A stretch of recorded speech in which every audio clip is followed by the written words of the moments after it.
Welcome back to another explainer. Today, we are diving into something that honestly feels straight out of a sci-fi movie, but it is literally unfolding right now in top research labs across the globe.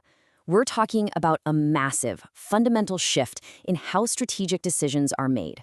For decades, right, human intuition and classical math were the ultimate authorities on strategy. But today, rapid advancements in AI and quantum computing are completely redefining that entire landscape. We are standing at this crazy convergence of game theory, artificial intelligence, and quantum computing. And this convergence is tearing down the old boundaries of interactive strategic decision-making and predictive adversarial analysis. To really set the stage here, there's this fantastic quote from researcher Bahram Atani. He describes our current era as the dawn of post-human mathematical creativity. Just let that sink in for a second. Post-human mathematical creativity. It almost sounds like a contradiction, doesn't it? But we are rapidly moving way beyond the limits of human calculation and rationality. We're entering an era where algorithms, neural networks, and quantum states are generating solutions that our biological brains could never map out alone. And the stakes here are absolutely astronomical, impacting everything from global cyber defense to multi-agent robotics.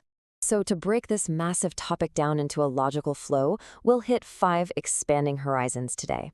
First, we'll look beyond classical game theory. Then, the rise of intelligent agents. Third, foundation models and cybersecurity. Fourth, the quantum game leap. And finally, we'll tie it all together with post-human mathematical creativity.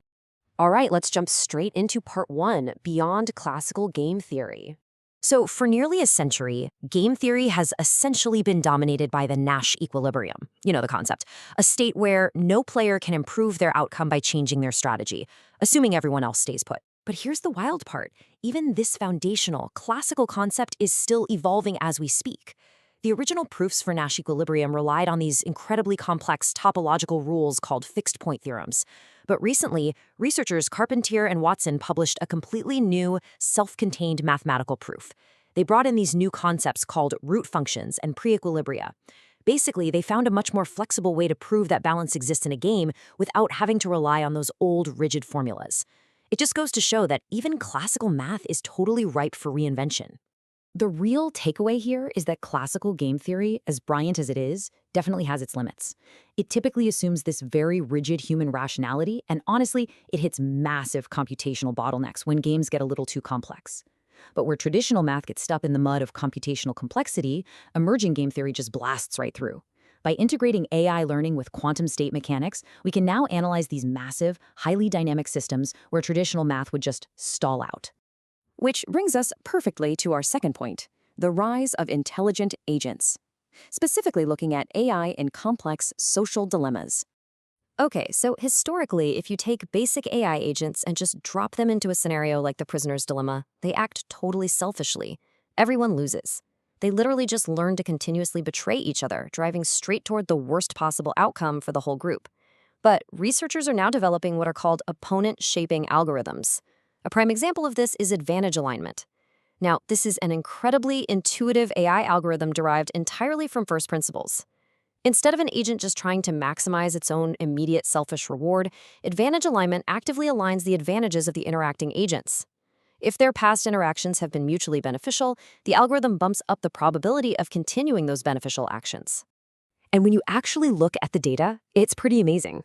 By aligning these mathematical advantages, the AI agents empirically achieve state-of-the-art cooperation. They basically teach themselves to mimic a reciprocal tit-for-tat strategy, cooperating on the first move and then mirroring whatever the opponent did last time.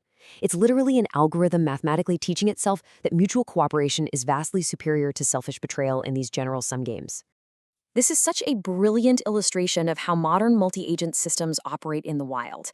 They typically rely on a model called centralized training, decentralized execution, meaning the overarching game parameters are learned centrally, but then those strategies are deployed out into decentralized, totally unknown environments. We are even seeing large language models, LLMs, like Voyager and XAgent, being deployed as agents to break down massively complex strategic tasks. And the kicker? These AI systems don't just pick a strategy and blindly stick to it.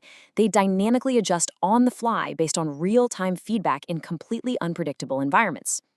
Moving on to part 3, foundation models and cybersecurity. Let's look at where the rubber really meets the road. Because one of the absolute most critical arenas for this tech right now is strategic cyber warfare.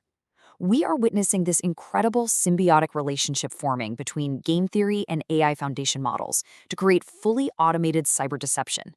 Let's walk through how this loop actually works. Step 1 is descriptive analytics. This is where we use AI to deeply understand and model adversarial interactions. Then, step 2 is predictive analytics, actually anticipating the hacker's future moves and any environmental shifts before they happen. Finally, step 3 is prescriptive analytics, where the foundation model directly generates actionable end-to-end intelligence to deploy adaptive tactics. This entire loop allows defenders to establish what researchers call decision dominance. You are essentially cornering the hacker before they even make their first move. And this builds right into a radical new defensive mindset called non-equilibrium learning. See, in a live cyber attack, you absolutely do not have time to sit around and wait for a stable game equilibrium to naturally form. Modern cyber defense completely shifts that focus. Instead of seeking long-term stability, non-equilibrium learning is all about seizing a really quick, transient, decisive information advantage. The entire goal is to act decisively and completely outmaneuver the adversary within this tiny, fleeting window before the cyber attack kill chain can actually materialize. It's high-speed, insanely high-stakes math. All right, strap in for part 4 because we are making a massive conceptual jump here: the quantum game leap. To really wrap our heads around quantum games, let's look at a classic game theory scenario known as the battle of the sexes. In the classical matrix, a husband and wife want to spend the evening together, but they face rigid trade-offs. She prefers the opera, he prefers football. Classically, they really struggle to maximize their mutual happiness without someone having to compromise. But what happens if we quantumize this game? If the players are assigned quantum qubits, everything changes. By using quantum properties like superposition, meaning existing in multiple states at once, and entanglement, which is this incredibly strong, non-classical correlation between systems, those rigid classical trade-offs just vanish. Mathematically, entanglement acts like the ultimate marriage bond, right? It allows players to coordinate in ways that are completely impossible in classical physics, perfectly maximizing that mutual reward. And look, this isn't just theoretical musing. Based on foundational findings published by David Meyer way back in 1999, the ultimate takeaway is incredibly stark. A quantum player always wins against a classical player, no exceptions. If one entity has access to quantum strategies, leveraging that superposition and entanglement, and the other is stuck using classical probabilistic strategies, the quantum player is going to unequivocally crush the classical one every single time. It completely fundamentally upends the entire competitive landscape. Which brings us to our final section: post-human mathematical creativity and the new frontiers we are crossing.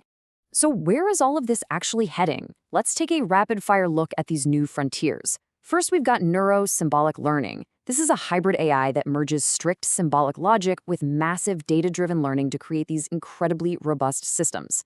Then there's non-Archimedean math being used to adapt game theory for totally new expanding domains. But perhaps the most mind-bending of all are p-adic quantum games. These use a number system that creates literal fractal-like branching ultrametric structures. Researchers are actually using these bizarre geometries to solve strategic problems that our human brains quite literally cannot visualize. I mean, this right here is exactly what the true dawn of post-human mathematical creativity looks like. We have covered a lot of ground today. We've explored how algorithms aligned advantages from scratch, how foundation models deceive sophisticated cyber attackers, and how quantum entanglement completely shatters classical trade-offs. Which leaves us with one final, deeply provocative question. As AI and quantum computing decisively break the boundaries of classical game theory, what role will human intuition actually play in a post-human strategic landscape? When the math gets so complex that we can't even visualize it, do we remain the master strategists? Or do we simply become just another variable in the machine's game? It's something we really need to think about. Thank you so much for joining me on this explainer, and as always, keep your curiosity sharp.